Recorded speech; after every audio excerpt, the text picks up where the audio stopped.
अस्सलाम वालेकुम dear students. मेरा नाम इंजीनियर मोहम्मद सिद्दीक है और मैं आपको engineering materials and construction techniques पढ़ाऊँगा, जिसका कोड सिविल 113 है। तो हम शुरू करते हैं। बिस्मिल्लाहिर्रहमानिर्रहीम। इसका फर्स्ट चैप्टर है bricks and tiles. Bricks and tiles.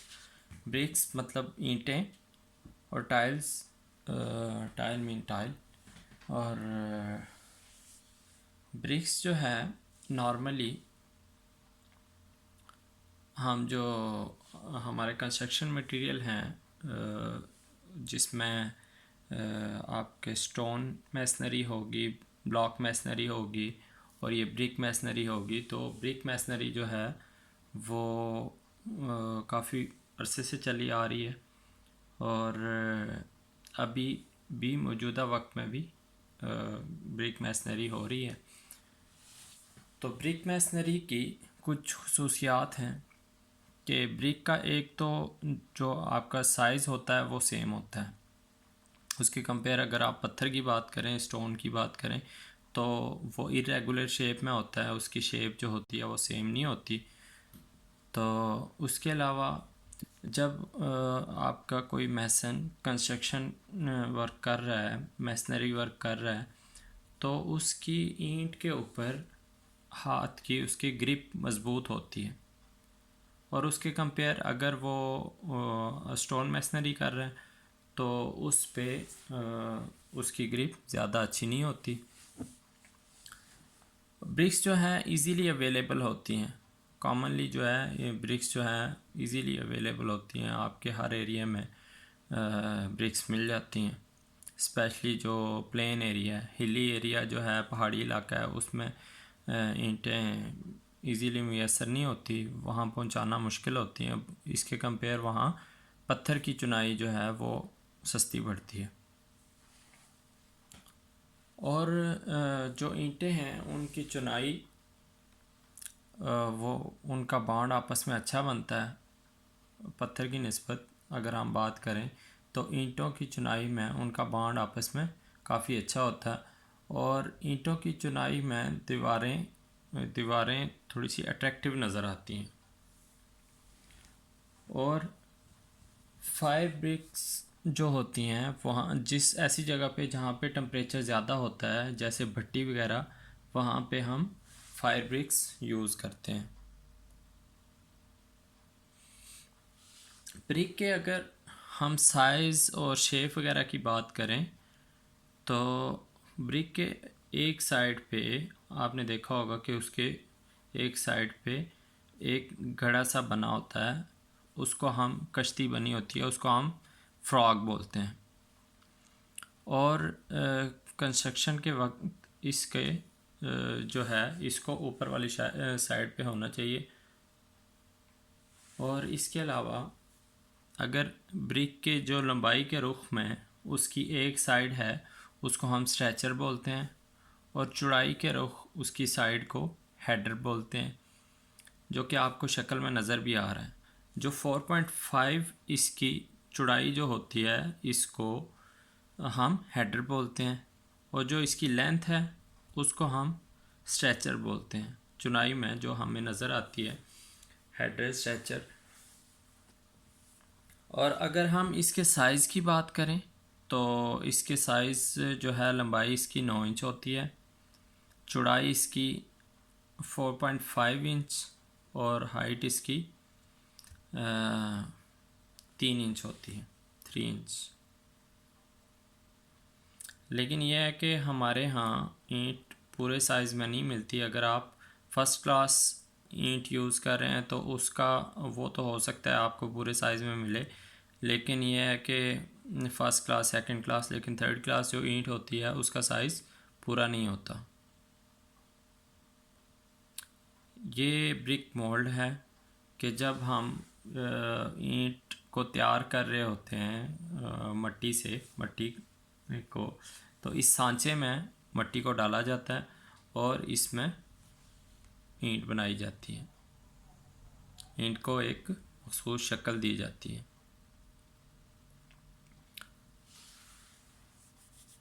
उसके बाद अगर हम बात करें कि ईंट किन किन चीज़ों से मिलके बनी है और ईंट में उनकी कितनी मिकदार पाई जाती है, तो ईंट में मुख्तलिफ़ चीज़ें पाई जाती हैं, जैसे क्ले, सिलिका, लाइम और अदर इंग्रेडिएंट्स। तो क्ले की हम बात करें तो वो ईंट की मिट्टी में जो जो ईंट के लिए जो मटेरियल तैयार किया जाता है, तो उसमें 20 से 30% हमारी क्ले होती है, क्ले या चिकनी मिट्टी होती है, 20 से 30%। और अगर 30% से ज़्यादा होगी तो उससे नुकसान ये होगा कि ईंट में सुखड़ाव पैदा हो जाएगा, और जिसकी वजह से फिर जब ईंट खुश्क होगी तो उसमें टेढ़ापन आ जाएगा। और इसके अलावा जलने के अमल के दौरान ईंटें जो है टूट फूट का शिकार भी हो जाएंगी। ये क्ले के ज़्यादा होने की 30% से ज़्यादा होगी तो उसके नुकसान क्या होंगे? उसका नुकसान ये होगा कि एक तो ईंट खुश्क होने पे टेढ़ी हो जाएगी, जलने के अमल के दौरान टूट फूट का शिकार हो सकती है, और ईंट में सुखड़ाव पैदा हो जाएगा। और इसके बाद सलीका या रेत, तो इसकी मिकदार होनी चाहिए 50 से 60%, 50 से 60%। लेकिन अगर इससे ज़्यादा होगी तो इसमें ये ईंट आपस में सही तरह जुड़ नहीं सकेगी। तो रेत की मौजूदगी की वजह से ईंट के अंदर सुखड़ाव पैदा नहीं होता। लेकिन अगर इसकी मिकदार ज़्यादा हो जाएगी तो ईंट आपस में अच्छी तरह जुड़ी हुई नहीं होगी। उसके बाद है लाइम, चूने की मिकदार 3 से 5% तक होनी चाहिए। लेकिन एक चीज़ का ख्याल रखना चाहिए कि चूना हमारा बिल्कुल पाउडर फॉर्म में होना चाहिए, बिल्कुल पाउडर की शक्ल में। अगर उसमें जो चूना है आपका वो पत्थर की शक्ल में होगा या छोटे छोटे टुकड़ों की शक्ल में होगा, तो वो जो है जलने के अमल के जब उसको ईंट को जलाया जाता है तो वो उसके अंदर जो चूने के पत्थर होंगे वो जलकर अनबुझा चूना बन जाएगा। और जब इसको पानी मिलेगा या नमी मुयसर होगी तो वो उससे बुझ जाएगा, और बुझने के अमल के दौरान चूने की ये खासियत है कि वो उसका फैलाव ज़्यादा हो जाता है, तो उसमें फैलने का अमल ज़्यादा हो जाता है, जिसकी वजह से ईंट टूट फूट का शिकार हो जाएगी। उसके बाद अगर हम दीगर अज्जा की बात करें तो इसके दीगर अज्जा में आयरन ऑक्साइड मौजूद होता है एक, जो कि उसको ईंट में पुख्तगी पैदा करता है, और ईंट के अंदर जो सुर्ख कलर होता है वो भी आयरन ऑक्साइड की वजह से ही होता है। और अगर आयरन ऑक्साइड की मिकदार कम होगी तो ईंट का कलर जो है वो सुर्खी माइल नहीं बल्कि उसका कलर पीला सा होगा।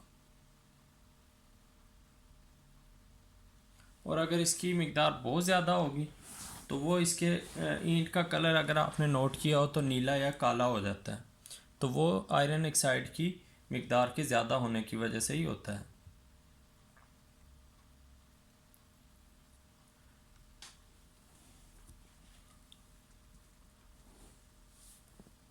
ये आयरन ऑक्साइड और मैग्नीशिया की आयरन ऑक्साइड के बारे में मैंने आपको बताया, और मैग्नीशिया अदर इंग्रेडिएंट्स में से एक चीज़ है मैग्नीशिया। तो उसका ये है कि उसकी जो थोड़ी सी मिकदार जो है वो तकरीबन 1% से ज़्यादा नहीं होनी चाहिए। तो ये जो मैग्नीशिया है ये इसके अंदर श्रिंकेज पैदा नहीं होने देती, इसके अंदर ईंट के अंदर इसके अंदर सुखड़ाव पैदा नहीं होने देगी। अच्छा, इसी तरह ये कुछ चीज़ें हैं जो कि ईंट के लिए नुकसानदेह हैं। जिस तरह चूना है, तो चूना अगर हमारा 5% तक होना चाहिए, 5% से ज़्यादा होगा तो वो ईंट को नुकसान देगा। और इसी तरह पहले भी मैंने बताया कि अगर इसमें चूने को अच्छी तरह पीस कर पाउडर फॉर्म में इसमें शामिल करना चाहिए। अगर वो छोटे छोटे कंकर की शक्ल में होगा, छोटे छोटे पत्थर की शक्ल में होगा, तो वो ईंट के लिए नुकसानदेह होगा। और उसके बाद है छोटे पत्थर के टुकड़े। तो अगर इसके अंदर पत्थर के छोटे छोटे टुकड़े पाए जाएं ईंट बनाने वाली मिट्टी में, तो वो नुकसान, एक तो ईंट को प्रॉपर उस तरह शेप नहीं आएगी, और उसके अलावा जब ईंट को बाद में अगर तोड़ा जाता है अपनी ज़रूरत के लिए, तो प्रॉपर शेप में टूटेगी नहीं।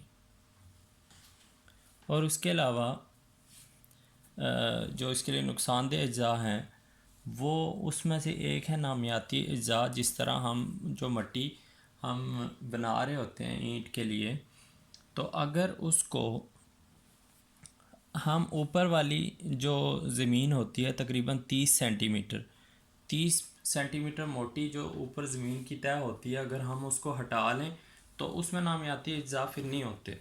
लेकिन अगर वो नहीं हटाएंगे तो उसमें फिर पत्ते और दीगर नामियाती अज्जा होंगे, जो कि ईंट को जलाने के अमल के दौरान वो उसमें जल जाएंगे और ईंट के अंदर पोर्स पैदा हो जाएंगे, छोटे छोटे सुराख पैदा हो जाएंगे, जो कि आपकी चुनाई के लिए नुकसानदेह होंगे।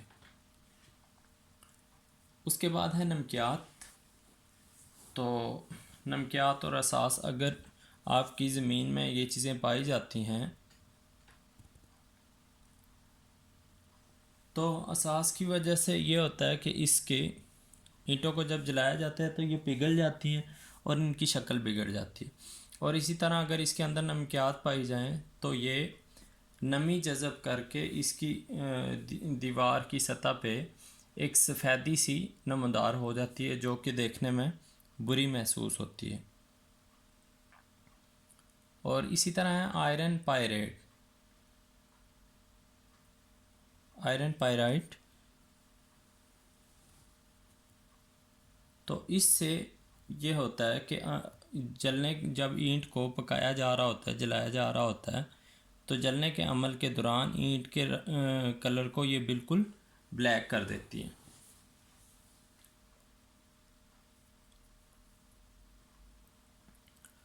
और इसके बाद ईंटों की मुख्तलिफ दर्जाबंदी की गई है। ईंटों की अगर हम दर्जाबंदी की बात करें तो उसको first class, second class, third class, over burned brick और अंडर बर्न्ड ब्रिक में तकसीम किया गया है। तो ये मुख्तलिफ 5 किस्म की इसको ब्रांच में तकसीम किया गया है। इसके बारे में आगे हम देखते हैं।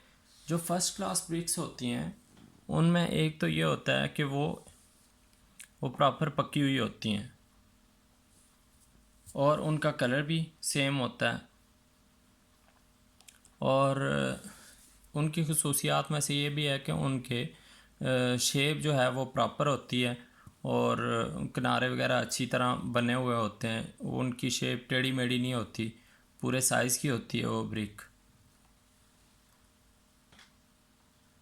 और ये अच्छे कामों में, तकरीबन सरकारी कामों में आपकी फ़र्स्ट क्लास ब्रिक इस्तेमाल होती है।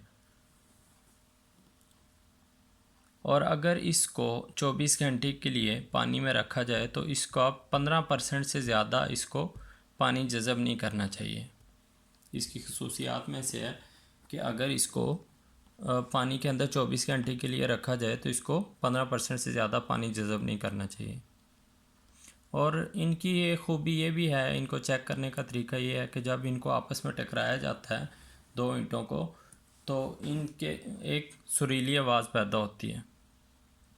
और इनकी खूबियों में से है कि अगर इसको तकरीबन 1 मीटर की हाइट से गिराया जाए तो इसको टूटना नहीं चाहिए।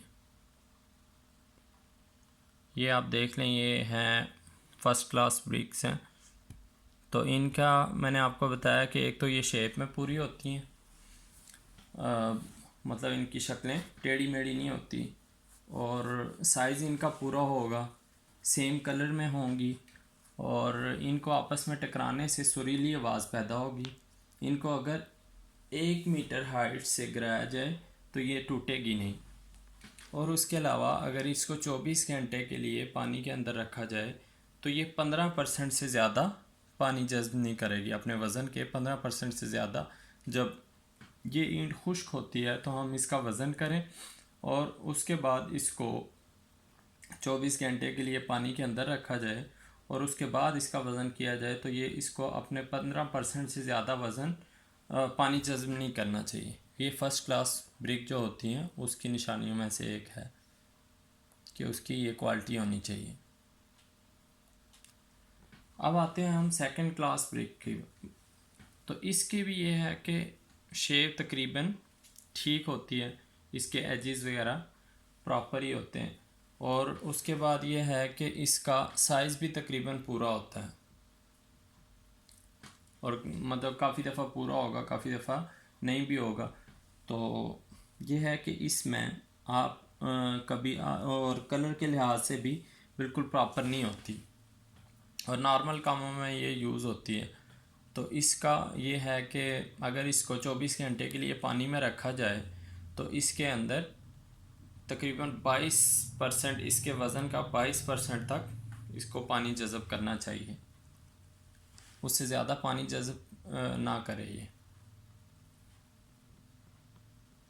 और एक ये होता है कि इसकी सतह के ऊपर हल्के फुल्के क्रैक्स होते हैं, और जो फर्स्ट क्लास ब्रिक होगी उसकी सतह के ऊपर क्रैक्स नहीं होते, तो इसकी सतह के ऊपर हल्के फुल्के क्रैक्स होते हैं। ये है जी हमारी सेकंड क्लास ब्रिक। इसकी एक तो शेप तकरीबन ठीक ठाक होती है, मतलब इसको ज़्यादा इरेगुलर शेप में नहीं होगी, और साइज़ भी तकरीबन पूरा होता है, तकरीबन पूरा होता है, मतलब बिल्कुल एग्जैक्ट पूरा नहीं होगा। उसके बाद ये है कि इनका कलर बिल्कुल एक जैसा नहीं होगा, सबका कलर एक जैसा नहीं होगा, और इसको अगर 24 घंटे के लिए हम पानी के अंदर रखेंगे तो ये तकरीबन 22% तक पानी जज़ब करेगी, अपने वज़न का 22% तक पानी जज़ब करेगी। और उसके बाद जो है इसकी सतह के ऊपर मामूली से क्रैक्स आ जाते हैं, क्रैक्स आए होते हैं। अब हम आते हैं थर्ड क्लास ब्रिक्स की तरफ। अच्छा, इस तरह की जो ब्रिक्स होती हैं वो प्रॉपर पकी हुई नहीं होती, और उनकी सतह के ऊपर क्रैक्स भी होते हैं, और अगर इनको आपस में टकराया जाए तो इससे एक डल सी आवाज़ पैदा होती है। मतलब जैसे बताया था कि फ़र्स्ट और सेकंड क्लास ब्रिक्स जो होती हैं उनको आपस में टकराया जाए तो एक सुरीली आवाज़ पैदा होती है, मेटालिक आवाज़ पैदा होती है, जैसे लोहे को आपस में टकराने से पैदा होती है। तो लेकिन ये जो थर्ड क्लास ब्रिक्स होती हैं इनकी एक निशानी ये भी है कि इनको जब आप आपस में टकराते हैं तो इसकी डल सी आवाज़ पैदा होती है, और इनकी शेप और एजेस जो होते हैं वो भी बिल्कुल प्रॉपर नहीं होते। ये वाली ब्रिक्स जो होती हैं ये टेढ़ी मेढ़ी होती हैं, और अगर इनको 24 घंटे के लिए हम पानी के अंदर रखेंगे तो ये 20 से 25% तक पानी जज़ब करती हैं। इनसे 20 से 25% तक पानी जज़ब करती हैं। ये आपके सामने थर्ड क्लास ब्रिक है। तो एक तो ये है कि इसके एजेस से ही नहीं होते, साइज़ पूरा नहीं होता, और इसकी शेप प्रॉपर नहीं बनी होती, और उसके अलावा ये है कि इसको आपस में टकराने से जो है बदी सी आवाज़ आती है, मतलब डल सी आवाज़ आती है। जैसे first class second class BRICS को आपस में टकराने से सुरीली आवाज़ पैदा होती है, तो इसको आपस में टकराने से उस तरह की आवाज़ पैदा नहीं होती।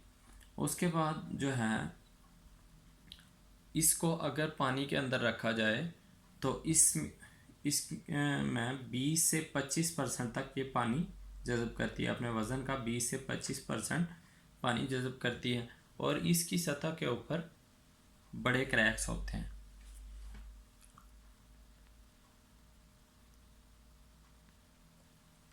अच्छा, अब हम पढ़ते हैं ज़्यादा जली हुई ईंटें। कुछ ईंटें जो ज़्यादा जल जाती हैं तो उनको हम अपनी चुनाई के काम में, मैसनरी वर्क में इस्तेमाल नहीं कर सकते। ये बिल्कुल मामूली कामों में इस्तेमाल होती हैं या इनको बुनियाद वगैरह में इस्तेमाल किया जाता है।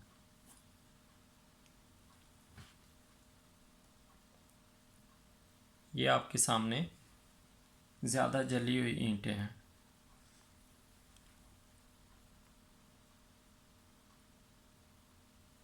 अच्छा, ब्रिक्स के डिफरेंट टाइप के टेस्ट होते हैं। ईंटों के मुख्तलिफ़ किस्म के टेस्ट होते हैं। वो मुख्तलिफ़ टेस्ट कौन कौन से हैं? एक तो ये हो गया कि इसके पानी जज़ब करने का टेस्ट। जैसा कि मैंने आपको बताया कि ईंट को 24 घंटे के लिए पानी के अंदर रखा जाए तो उसको फर्स्ट क्लास को कितना पानी जज़ब नहीं करना चाहिए, 15% से ज़्यादा। और जो है सेकंड क्लास है उसको 22% से ज़्यादा पानी जज़ब नहीं करना चाहिए। और जो थर्ड क्लास है वो तकरीबन 20 से 25% तक पानी जज़ब करती है। तो इस तरह ईंट का एक तो टेस्ट जो होता है वो पानी जज़ब करने का टेस्ट है। उसके बाद इसके अंदर नमकियात की मौजूदगी का टेस्ट है, फ्लोरेसेंस के इसके अंदर नमकियात की मौजूदगी का टेस्ट है। अगर इसके अंदर नमकियात पाई जाएंगी तो ये क्या होगा कि हवा से नमी लेके तो बिल्डिंग की सरफेस के ऊपर सफ़ेद एक इसके तय जम जाएगी। तो हमने पहले से चेक कर लेना है कि कहीं इसके अंदर नमकियात तो मौजूद नहीं है। उसके बाद हमने टेस्ट करना है कि दबाव में ईंट की ताकत कितनी है, कि ईंट कितना वज़न बर्दाश्त कर सकती है। क्योंकि कुछ ईंटें जो होती हैं वो मुख्तलिफ़ जगह पे इस्तेमाल होती हैं। कहीं पे जो दीवारें बनती हैं वो जो होती हैं वो लोड बेयरिंग होती हैं। उन छत का डायरेक्ट वज़न दीवारों पे आ रहा होता है और कहीं पे ये पर्दे के लिए इस्तेमाल होती है। तो जहाँ पे छत का वज़न डायरेक्टली ईंटों पे आ रहा है तो उधर इनके लिए मज़बूत होना ज़रूरी है। इनकी कंप्रेसिव स्ट्रेंथ मज़बूत होनी चाहिए, अच्छी होनी चाहिए कि ईंट के ऊपर वज़न आए तो वो उसको बर्दाश्त कर सके। तो इसकी कंप्रेसिव स्ट्रेंथ जो है इसका टेस्ट। और उसके बाद जो है झुकाव का टेस्ट, ठीक हो गया। और इसके बाद जो है हमारा एक और टेस्ट है, घिसाव का टेस्ट है। और आखिरी जो टेस्ट हमने करना है वो है उसकी डायमेंशन का, कि जो ईंट का साइज़ है वो पूरा है कि नहीं है। तो लास्ट टेस्ट हम करेंगे इसकी साइज़ का टेस्ट के मतलब इसकी लंबाई, चौड़ाई, हाइट, इसकी ऊंचाई वो बराबर है कि नहीं। जैसे लंबाई का मैंने आपको बताया था कि इसकी लंबाई होती है 9 इंच, चौड़ाई इसकी है 4.5 इंच और इसकी ऊंचाई है 3 इंच। तो हमने इस चीज़ का ख्याल करना है कि इस टेस्ट में हमने ये चेक करना है कि इसका साइज़ पूरा है या नहीं है। तो इंशाल्लाह हम अपने नेक्स्ट लेक्चर में इसके बारे में ये टेस्ट पढ़ेंगे। तो तब तक के लिए अल्लाह हाफिज़। और थोड़ा सा लेक्चर को सुने और बुक को भी पढ़ें। तो इंटरनेट से मज़ीद भी डाटा सर्च करें अपने टॉपिक से रिलेटेड। तो इंशाल्लाह बेहतरी होगी। अस्सलाम वालेकुम, अल्लाह हाफिज़।